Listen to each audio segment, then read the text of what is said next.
आज हम डिस्कस करेंगे स्पाइनल कॉर्ड के बारे में। और अगर बात की जाए स्पाइनल कॉर्ड की, तो जैसे यहाँ पर हम अपने सामने डायग्राम में देख रहे हैं कि हमें एक नज़र आ रहा है ये जो रॉड की तरह का स्ट्रक्चर, जैसे यहाँ पर हम देख रहे हैं। अब अगर हम इसको ब्लैक कलर से ड्रॉ करें, ये जो हम देख रहे हैं कि यहाँ पर ये जो लाइन हमने ड्रॉ की है, यहाँ पर मौजूद है स्पाइनल कॉर्ड।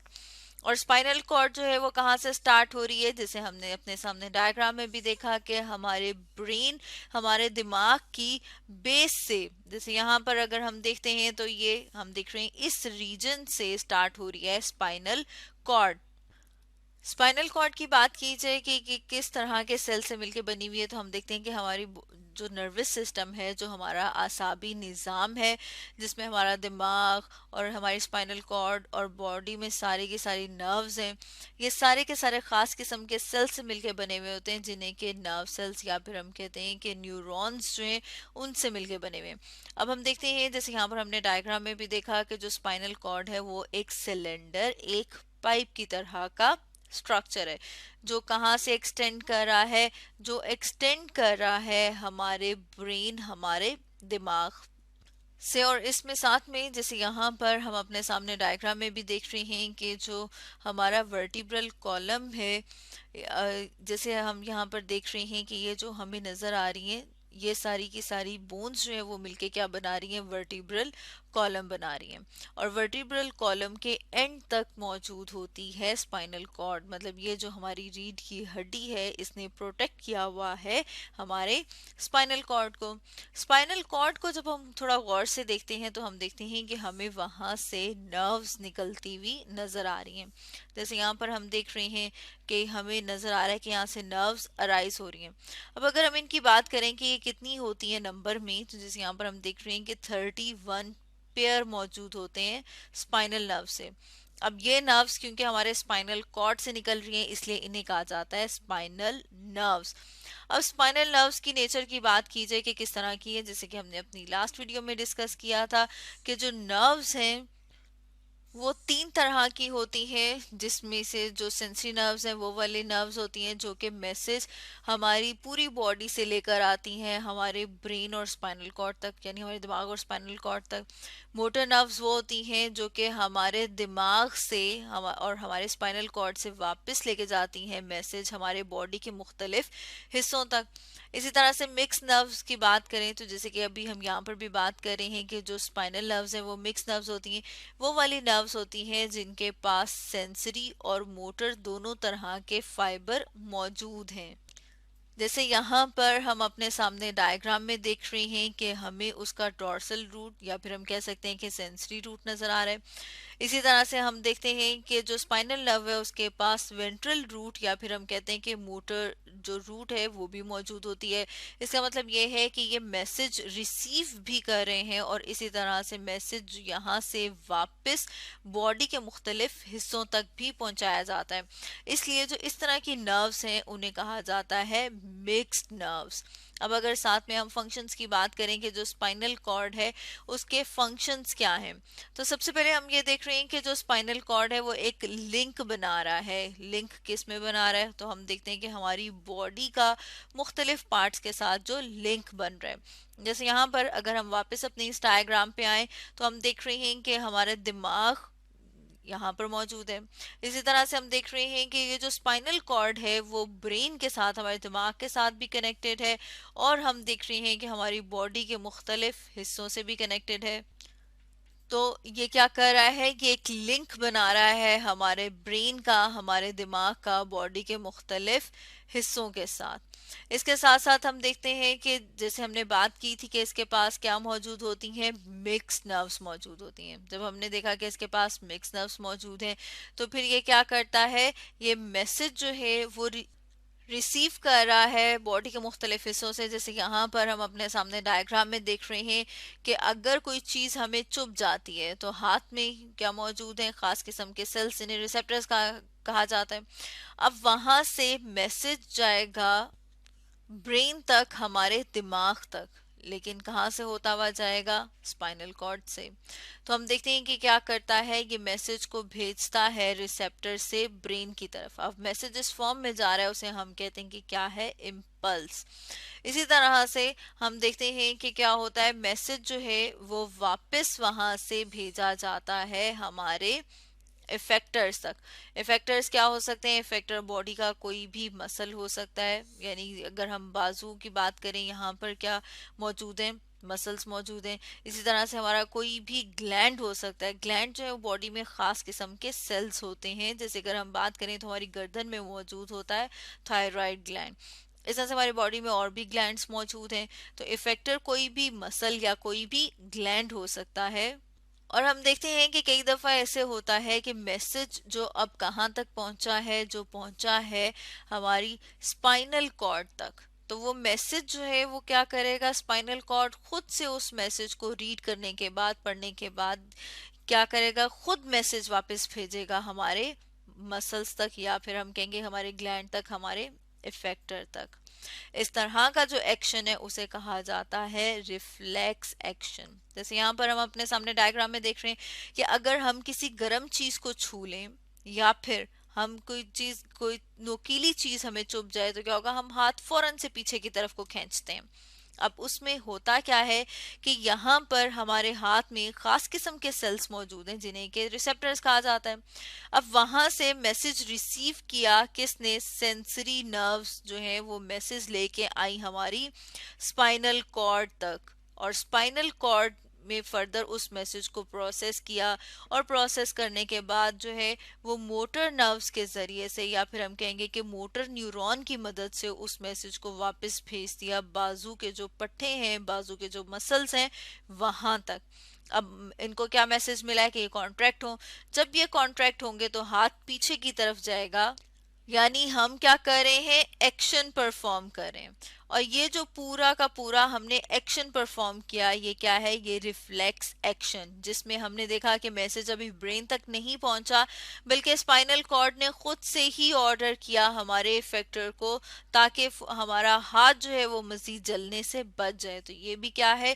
ये भी स्पाइनल कॉर्ड का एक फंक्शन है। तो स्टूडेंट्स, आज हमने डिस्कस किया स्पाइनल कॉर्ड के बारे में।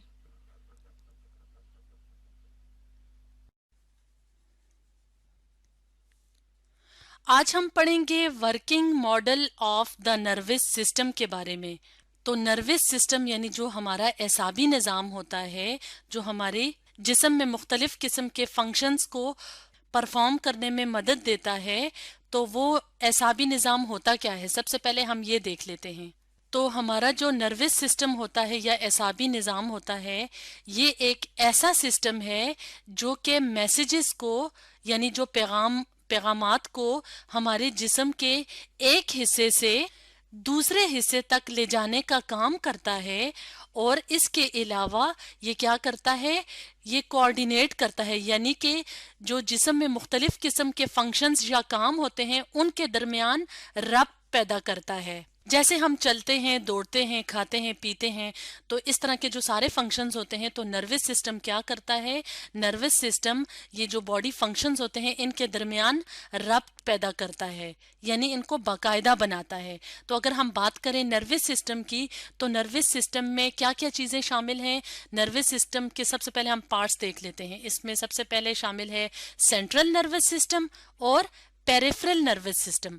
तो सेंट्रल नर्वस सिस्टम में शामिल है हमारा ब्रेन यानी दिमाग और स्पाइनल कॉर्ड, और पेरिफेरल नर्वस सिस्टम में स्पाइनल कॉर्ड यानी हराम मगज, स्पाइनल कॉर्ड जिसको रीढ़ की हड्डी कहते हैं, जिसके अंदर नर्वस टिश्यू भी शामिल होता है, तो ये हमारे सेंट्रल नर्वस सिस्टम का पार्ट है। और अगर हम बात करें पेरिफेरल नर्वस सिस्टम की, तो इसमें नर्व्स शामिल हैं। और अगर हम इस डायग्राम की मदद से देखें तो ये नर्व्स पूरे जिस्म में फैली होती हैं। तो अब हम देखेंगे कि ये नर्वस सिस्टम जो है इसका वर्किंग मॉडल क्या है, यानी ये काम कैसे करता है। तो इसको समझने के लिए हम एक और डायग्राम की मदद लेते हैं। तो इस डायग्राम को समझने के लिए सबसे पहले हम कुछ कॉन्सेप्ट समझ लेते हैं। सबसे पहले हम ये देखते हैं कि रिसेप्टर्स क्या होते हैं। रिसेप्टर्स क्या होते हैं? जैसे कि हमारी आंखें हैं, हमारी स्किन है, या हमारे कान हैं, तो इनको क्या कहते हैं? इनको रिसेप्टर्स कहते हैं। अब रिसेप्टर्स का काम क्या है? रिसेप्टर्स खास किस्म के ऑर्गन्स होते हैं या टिश्यूज होते हैं या सेल्स होते हैं जो कि क्या करते हैं? जो कि डिटेक्ट करते हैं, जो डिटेक्ट करते हैं यानी जो पता लगाते हैं स्टिमुलाई का। अब ये स्टिमुलाई क्या है? स्टिमुलाई कहते हैं हमारे जो इर्द गिर्द का एनवायरनमेंट है उसमें कोई भी जब चेंज होता है तो उसको कहते हैं स्टिमुलाई। और स्टिमुलाई को डिटेक्ट कौन करता है? स्टिमुलाई को डिटेक्ट करते हैं हमारे रिसेप्टर्स, यानी आईज, ईयर, स्किन वगैरह। तो स्टिमुलाई क्या है? Change in the environment. तो अगर हम स्टिमुलाई की एग्जांपल्स देखें तो स्टिमुलाई में क्या आ जाते हैं? स्टिमुलाई में जैसे हमारे एनवायरनमेंट में चेंजेस होते हैं, जैसे हीट है, कोल्ड है यानी गर्मी है, सर्दी है, प्रेशर है, या साउंड वेव्स वगैरह हैं जो आवाज की लहरें हैं। तो ये क्या है? ये स्टिमुलाई हैं। जब जो रिसेप्टर्स होते हैं इनको महसूस कर लेते हैं तो उसके बाद इफेक्टर्स क्या करते हैं? इफेक्टर्स यानी कि जो हमारी जिस्म में मसल्स वगैरह होते हैं, मसल्स जैसे टांगों के मसल्स होते हैं या बाजुओं के मसल्स होते हैं, तो वो क्या करते हैं? वो हमारे नर्वस सिस्टम से जो पैगाम आता है उसके मुताबिक काम करते हैं। अब हम यहाँ पे इस डायग्राम की मदद से देख लेते हैं कि नर्वस सिस्टम काम कैसे करता है। तो यहाँ पे क्या है? यहाँ पे जैसे पानी का ग्लास पड़ा हुआ है, तो अगर हमें मिसाल के तौर पे पानी की तलब हो रही है तो सबसे पहले हमारी जो आंखें हैं जो रिसेप्टर्स का काम कर रही हैं वो पानी को देखेंगी। ठीक है, तो अब क्या होता है कि जो यहाँ पे रिसेप्टर्स मौजूद, जो यहाँ पे सेंसरी न्यूरॉन्स होते हैं, जैसे अगर हमने यहाँ पे देखा था जो नर्व्स होते हैं वो पूरे जिस्म में मौजूद होते हैं। तो नर्व्स में तो नर्व्स जो हैं वो सेंसरी नर्व्स भी होती हैं और मोटर नर्व्स भी होते हैं। अब हम यहाँ पे देख लेते हैं कि क्या होता है कि जैसे ही हम पानी को देखते हैं तो हमारी जो रिसेप्टर्स होती हैं वो क्या करते हैं? वो देखने का काम करती हैं, यानी वो डिटेक्ट करती हैं। तो जो हमारी नर्व्स में से जो सेंसरी न्यूरॉन्स होती हैं वो इस मैसेज को कहाँ तक लेके जाती हैं? वो इस मैसेज को सेंट्रल नर्वस सिस्टम तक लेके जाती हैं। तो यहाँ पे क्या है? यहाँ पे ब्रेन है। सेंट्रल नर्वस सिस्टम में जो सबसे इंपॉर्टेंट होता है वो ब्रेन है, और इसके अलावा स्पाइनल कॉर्ड भी शामिल है। तो ब्रेन क्या करेगा? ब्रेन जो है वो सोच विचार का काम करता है। तो वो क्या करेगा? वो इस मैसेज को की प्रोसेसिंग करेगा, यानी वो इस मैसेज या इस पैगाम पे अमल करेगा।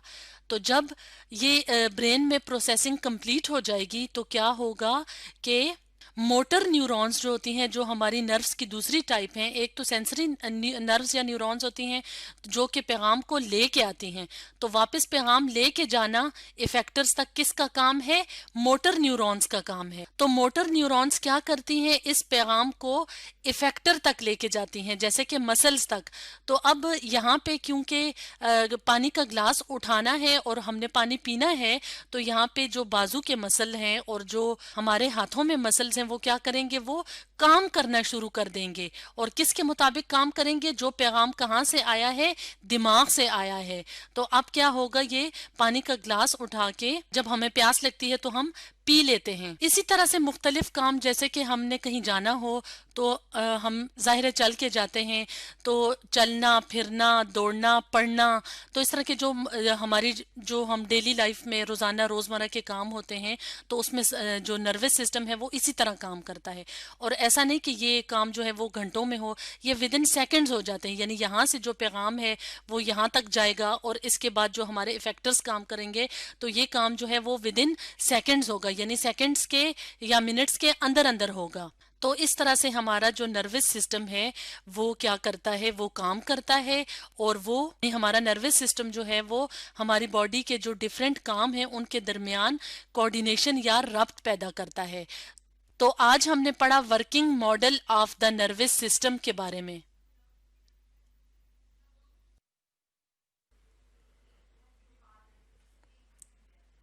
आज हम पढ़ेंगे actions controlled by the nervous system.